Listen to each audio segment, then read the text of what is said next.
ಕೇಳಿ ಬರ್ತಾ ಇತ್ತು. ಜಾರ್ಜ್ ಅವರು ರಾಜೀನಾಮೆ, ಅದಕ್ಕೆ ಈಗಾಗಲೇ ಜಾರ್ಜ್ ಅವರು ಸ್ಪಷ್ಟನೆ ಕೊಟ್ಟಿದ್ದಾರೆ. ಇದ್ರೊಳಗಿಂದ ನನಗೂ ಇದಕ್ಕೂ ಸಂಬಂಧನೇ ಇಲ್ಲ.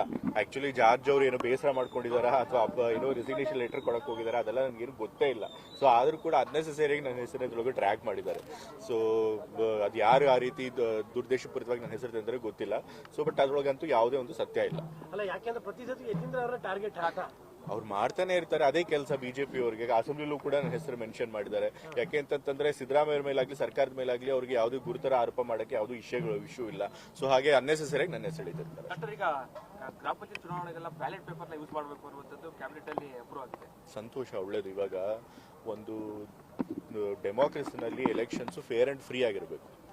ಯಾವುದೇ ಕೂಡ ಸಂದೇಹಕ್ಕೆ ಆಸ್ಪದ ಕೊಡದ ರೀತಿಯಲ್ಲಿ ಫೇರ್ ಅಂಡ್ ಫ್ರೀ ಆಗಿ ನಡೀಬೇಕು. ಸೊ ಅದ್ರ ಮೇಲೆ ನಮಗೆ ಅನುಮಾನ ಇದ್ದಾಗ ಅಂತಹ ಒಂದು ಪದ್ಧತಿನೇ ಫಾಲೋ ಮಾಡಬಾರ್ದು. ಇವತ್ತು ಯಾವ ದೇಶಗಳಲ್ಲಿ ಈ ಒಂದು ಏನು ಬ್ಯಾಲೆಟ್ ಪೇಪರ್ಗಳನ್ನ ಬಿಟ್ಟು EVM ಅಂತಂದ್ರು, ಅಂಥ ದೇಶಗಳಲ್ಲೇ ಇವಾಗ ಮತ್ತೆ ವಾಪಸ್ ಬ್ಯಾಲೆಟ್ ಪೇಪರ್ಗಳಿಗೆ ಹೋಗ್ತಾ ಇದ್ದಾರೆ.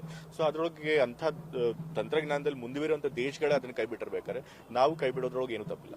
ಪರಿಪೂರ್ಣವಾಗಿ EVM ನ ಕೈ ಬಿಡಬೇಕು ಅನ್ನೋದು ಎಲ್ಲ ಪ್ರಕ್ರಿಯೆಗಳಲ್ಲಿ. ಹೌದು, ಅದ್ರ ಬಗ್ಗೆ ಅಷ್ಟೊಂದು ಅನುಮಾನ ಇದ್ದಾಗ ಯಾತಕ್ಕೆ ನಾವು ಅದನ್ನ EVM ಆಗ್ಬೇಕು ಅಂತ ಹೇಳಿ ಪಟ್ಟಿಡಬೇಕು.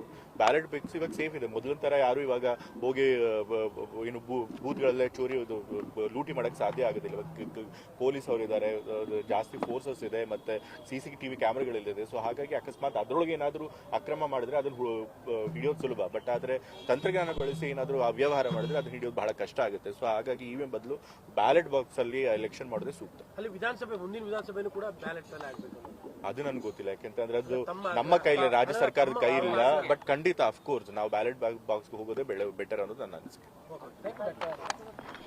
ಇನ್ನಷ್ಟು ಸುದ್ದಿಗಾಗಿ ನಮ್ಮ News 11 ಕರ್ನಾಟಕ ಚಾನೆಲ್ಗೆ ಲೈಕ್ ಮಾಡಿ, ಶೇರ್ ಮಾಡಿ, ಸಬ್ಸ್ಕ್ರೈಬ್ ಮಾಡಿ.